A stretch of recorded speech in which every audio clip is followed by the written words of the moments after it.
Today we are taking a deep dive look at the IK Multimedia iRig Stomp I. Compatible with your iPad or iPhone or Mac. And you can run, this pedal board is designed to run with Amplitude software.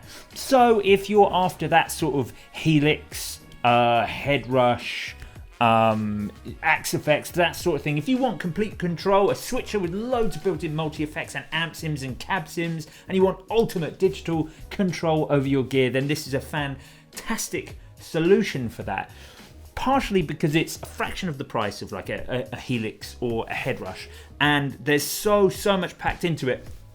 Amplitude software has been running for some time now, and it's definitely the best looking software package if you want to mess around with amps and effects and things like that. The fact that they've now integrated this really cool 4-button single foot expression pedal unit to run alongside it is well good. You can even add an additional expression pedal, which makes this thing incredibly versatile. Like with all other systems like the Helix, like the head rush, it has two main modes. You can either control scenes, so you can switch between, you know, say you want your clean tone, you can have your drive tone, you can have that weird ambient thing, and you're changing amps and pedals all at once. You can switch between those really easy, or you can have it in stomp mode, which is kind of better for writing and things like that, where you can create a nice little pedal board for yourself, and you can control the effects individually and assign things like the foot switch to control individual parameters, which makes it incredibly versatile. But let's have a butcher's at the iRig Stomp IO interface and how it works with the iPad.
Okay, now as you see, we've got our amp here and we've got a load of pedals above there.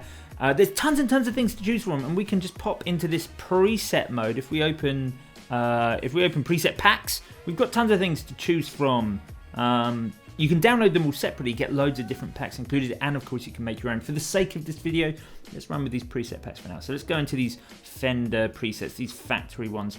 Now, if I select this Pro Junior patch here, we can see that I get this little Pro Junior amp, 3 effects. I've got 1 empty slot, so if I want, I can add an additional effect. Here we've got a full tone OCD, officially licensed, which is pretty cool. It's the best drive pedal I've ever heard, so I can add that to my chain, which is pretty cool. Now, if I want to assign that scene to one of these foot switches, that's really easy. All I have to do is press and hold one of these 4 favorites, which will bring up my 4 different patches. So there, I've assigned this to the first foot switch. So if I was to hit foot switch 2, I'm changing to my supersonic sound. If I hit foot switch 1, I'm now using my Pro Junior mode. Now, this isn't fantastic for using in a live mode, which is why they've introduced this this fantastic live mode version, which makes it very clear when you're playing live, when you're in a gig situation where this is on the floor, not sort of right in front of you at hand's distance. And you can see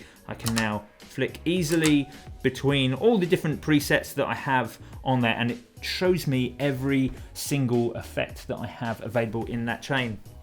Now, as I said, there are 2 modes. We're currently in that scene mode where we're flicking between different sounds that we've built. But if we want to access each of these effects individually, use it more in a sort of traditional pedal board way, we can do that. If we hit 3 and 4 together, that switches us into our Stomp box mode. And you now see I have all 4 of these foot switches assigned to the 4 different pedals that I have in this chain, which is super cool. So I can control all of those independently. And you know what's really cool? We can make use of this foot switch here by assigning it to a parameter.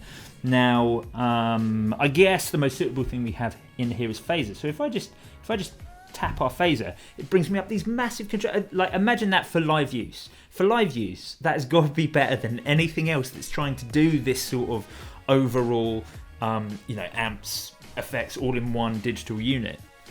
Because I just hit one button and now I have access to all those controls, and they're large, I can see them at a distance. I think it's cracking. But what's great about assigning things to stuff like the foot switch, or an additional foot switch if you've got that, is if I wanted to assign, for example, the intensity, all I have to do is like press the intensity control, and it says, assign controller, move this foot switch, and look at that. I now have intensity assigned to this foot switch, and that's pretty cool. Because whilst the phaser is a bit of a weird one to do that with, you could assign things to like delay rate, or you could assign it to pitch on like a whammy style effect. So it makes that an incredibly versatile control. Of course, if you add a wah into your chain, it will automatically assign it to a wah, which is pretty cool.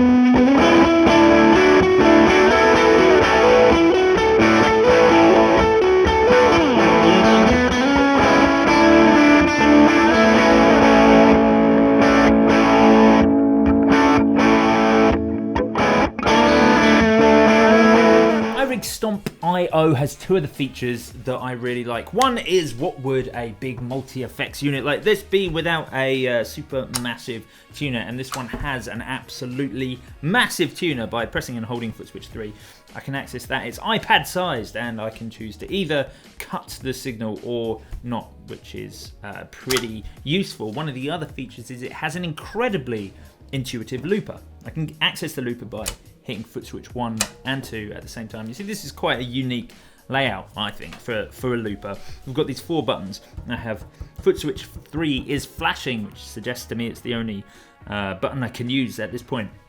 And this acts as like a start-stop, a sort of all-in-one record button. So if I was to press it, it starts recording my loop. As soon as I stop, it runs it back, and I love that it has this little wheel running around it so I can tell when that loop is going to finish. That makes it That makes it just really easy to use. I can move on to a second loop just by hitting foot switch 3. You see the arrow moved along the bottom, and now I can do the same thing where I record in the loop and stop the loop as such on there. Now I have those 2 loops running, and again I can flick back and forward.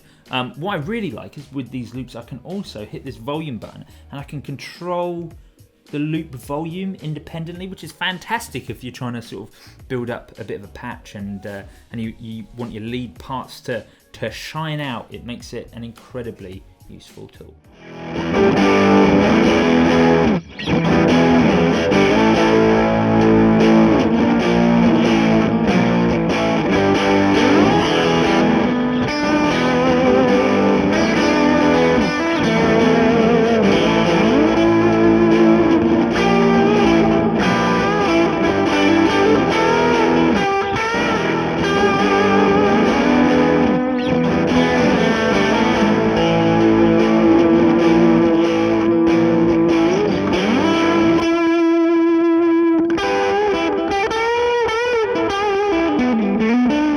The best thing about using the iRig Stomp I is just the massive range of versatility that you have from the Amplitude app that you can then assign to your feet and use for gigging and for writing. There's just so much you can control. So rather than showing you presets and how easy it is to flick between all of those things, let's build something from scratch and let's have a look at just how much control you have. So for that purpose, let's go out of live mode just into this the traditional home screen of Amplitude.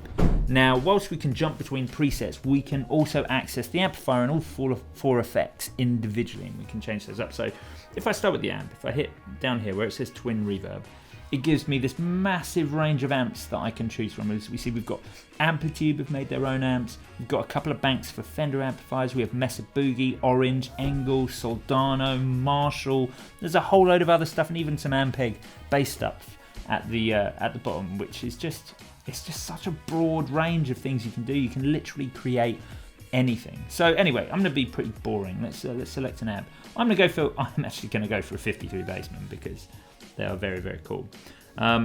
This is one of the things I really like, a nice little feature on Amplitude. I can actually choose between this lovely, look at how great that shot is of the Bassman. There's a little toggle here that says new or worn out. If I switch to toggle, it changes to an old knackered looking version of a Bassman. And it just adds a little bit more gain to the preset. But what a fantastic feature.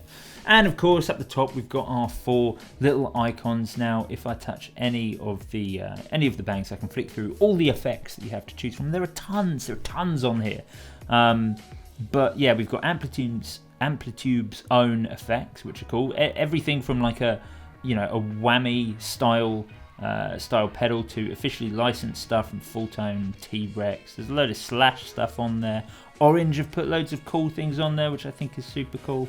There are tons of things that you can grab. I mean, I've had this on for most of this, but the Fender Phaser, what an absolutely fantastic pedal to be able to have access to. So you've got all of that. You can create whatever pedal board you want. And if you want to switch between a clean Fender sound and a driven Orange sound, you can do that as well. And as if that wasn't enough control, you can also hit this cab button and flick across into this mode where we can see our rather scuffed up Fender Bassman with a couple of mics on it.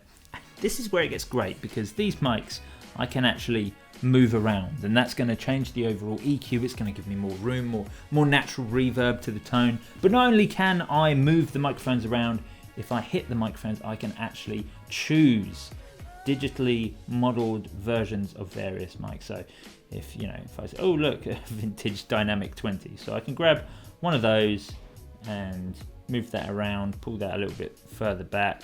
I can edit the placement in a bit more detail here, and I can do the same on this one. This is a dynamic 57, but if I want to change it to a ribbon 160, I can certainly do that. And again, I have complete control of the placement of that mic. Now, of course, if you want the sound of a Bassman, but you don't necessarily want it going through a single 15, you can change that as well. Because if you just hit the 1x15 icon in this case, then we can flick through a range of cabs, again modeled. So if you've ever wondered what a Fender Bassman is going to sound like through an Orange 412, well, you can just select the orange 412, and again have control of your mic placement, which just makes this thing absolutely stonking.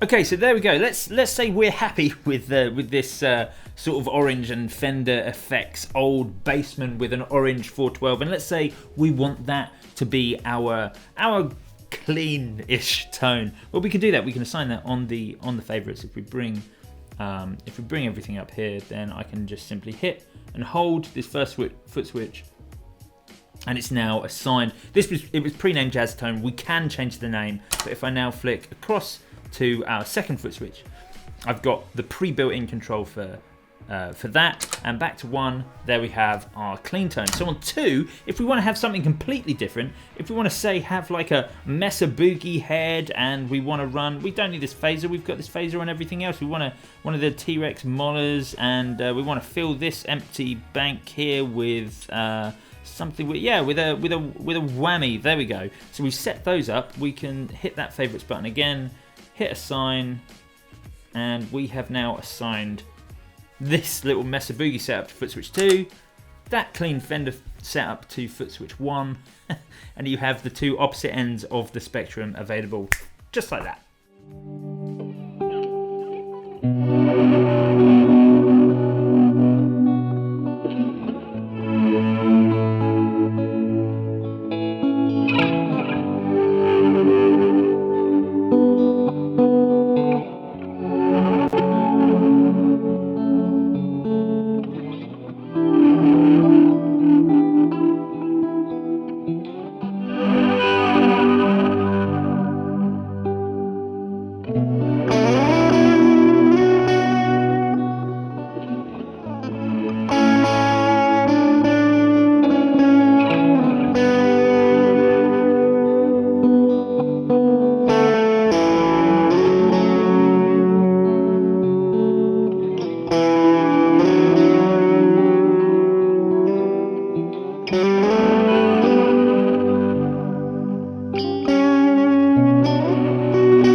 So there we have it, the IK Multimedia iRig Stomp I.